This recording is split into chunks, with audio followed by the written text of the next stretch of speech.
Abagwayi bagera kuri 5 bari bagwariye mu bitaro Rwakarede vyo mu Kamenge nibo barihiwe amafaranga arenga gato miliyoni 3 bari bakeneye kugira ngo bashobore gutaha. Kuri uno munsi mituwere y'abakozi ba leta yari yafashe yuko ari gihe twebwe twoshobora kugira igikorwa cy'urukundo tukavuza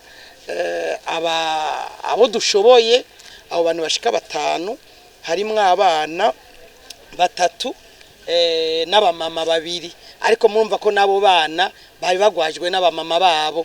Muri abo rero bari baravuwe, harimwo n'umwe yarakeneye novuga igikoresho cyo kugira ngo babandanye bamupima bamuvura.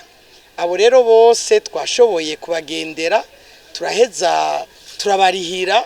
Abagwayi rero bariho amafaranga n'abakozi bishirahamwe rijejwe kuvuza abakozi ba leta Mutuelle de la Fonction Publique barashima cane abo bakozi b'iryo shirahamwe bashoboye kubavuza gutyo ngo nabo bashobore guhimbaza indwi hari umukenyezi mu kanyamuneza.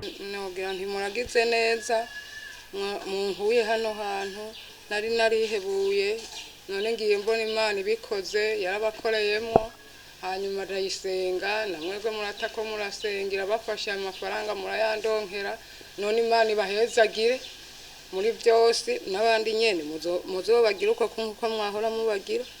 None ndashimye ndakomya amashi. Aha mwomenya ko abo mw'ishyirahamwe Mutuelle de la Fonction Publique bari bibangikanije kandi n'ibifungurwa bihiye bashoboye gusabikanya ku bagwayi bantu nikora bari mu bitaro vya Rwakarede vyo mu Kamenge.